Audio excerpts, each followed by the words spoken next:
and welcome to the Osmothque.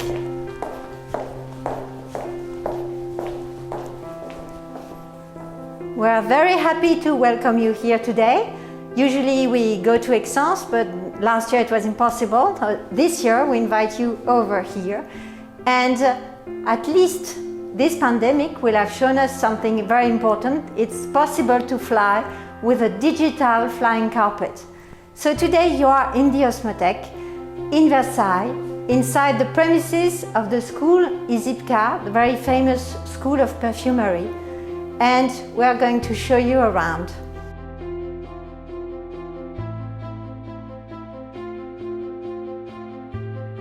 The Osmothque is a unique place. It's the only perfume archive in the world. You have other places, you have museums with a history of the perfumery, you have bottles as well, but here it is the only place where you can really smell perfumes, and a lot of them have disappeared. How did it start, the Osmothque?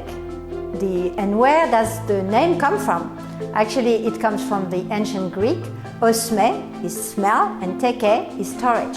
In 1990, Jean Carléo, who was a perfumer at Jean Patou, and you can see his organ over there, decided to find the trace of the perfumes that have disappeared of the commercial market. He wanted to find those lost perfumes. And he also wanted to keep track of the perfumes that are made today, that are created every day, and that might be forgotten tomorrow. So he created the Osmothque with a bunch of perfumer friends.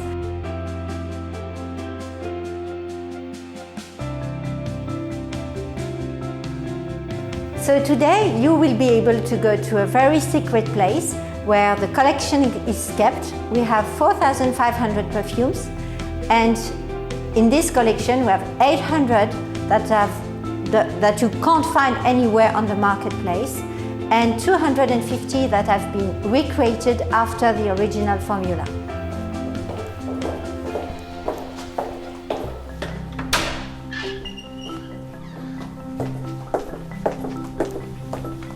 So here you are in the heart, in the core of the Osmothque, where all the perfumes are protected. And they are protected from their three enemies, which are light, and you see the bottles are brown to prevent them from getting too much light.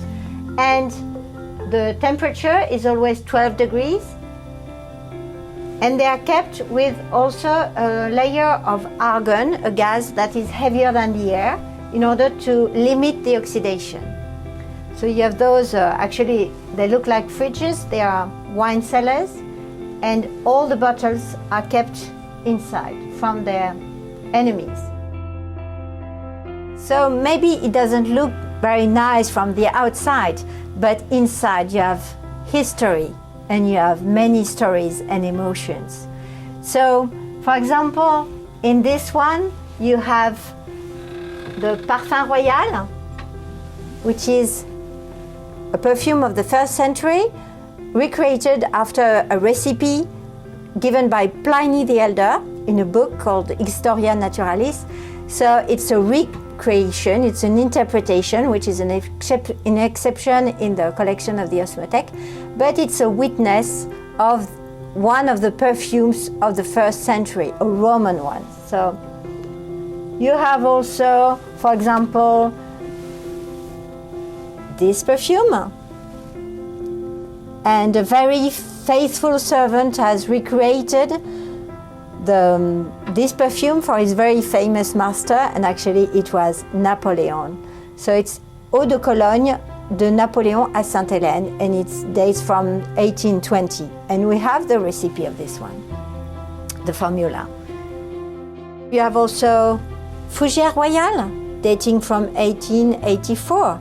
And Fougère Royale is very famous because it is one of the first perfumes with a synthetic compound, and it's the beginning of the modern perfumery, the perfumery that you know today.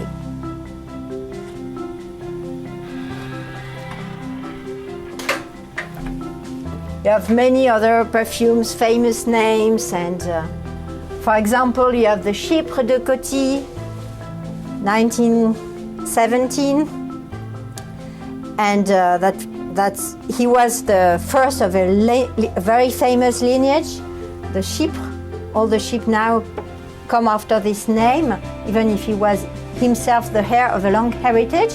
You have also the Fruit Défendu by Poiret, and it's one of the parfums d'origine.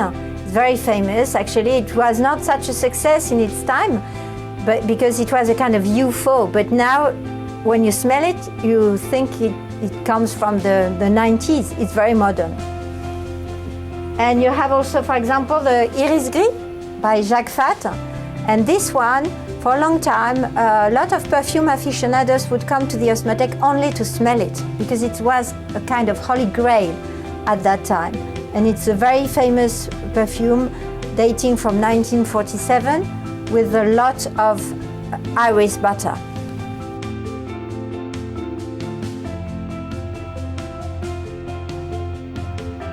So in order to recreate all those perfumes, you also need a lot of raw materials. So here you see examples of those raw materials that are used regularly.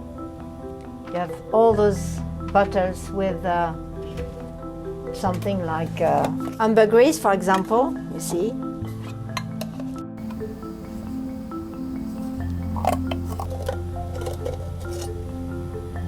And you have bases and all kinds of raw materials that are needed to recreate the perfumes after the original formula, because you know here everything is recreated after the original formula. But we don't have the formulas here, of course. They are kept in a bank, in a safe inside a bank, because they are secret. So the Osmothèque is not the owner of the formulas, but is entrusted with them. And here also it's a living collection. Every day perfumes arrive.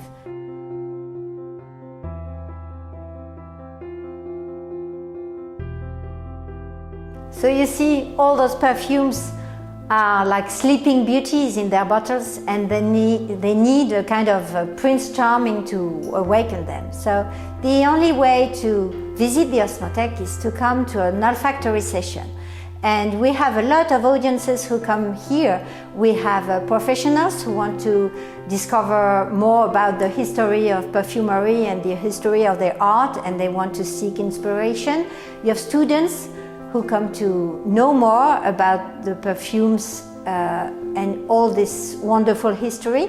And you have also perfume aficionados like you in Esxence who want to smell perfumes that they have never smelled before, and also a lot of people coming from the general public and also children. We're always very happy to welcome all these audiences, and they can come to different sessions. We have an olfactory sessions which is called the Séance Classique, which is about the history of perfumery from antiquity to the present day. We have also theme sessions about a famous perfumer like François Coty or Edmond Rudnitska, or you can have also a session about a famous house, Houbigant, Guerlain, or Caron, for example, or on a special raw material like Ylang, bergamot, or sandalwood, cedar. All kinds of sessions are open to all the audiences. You're very welcome to come here, and we'll be happy to show you, and especially you'll be happy to smell all those wonderful perfumes. You can also book special appointments if you want to smell specific perfumes in advance. You can come with a group, and the team, which is quite small but very dynamic, will be happy to welcome you here. So for the Osmothèque, it's an important time. We've welcomed a lot of visitors until today, and we also have an ambitious project of going to Paris and having a kind of embassy of perfumery in the heart of Paris. We've been caught up by the trend of vintage, but also with new interest for the olfactory patrimony, the heritage of perfumery. You will find a lot of information about what we do on our website, of course, and on the social networks. And we'll be very happy to welcome you here. Next time, you won't have to take a digital flying carpet, but only a flying carpet. So, see you soon. À bientôt.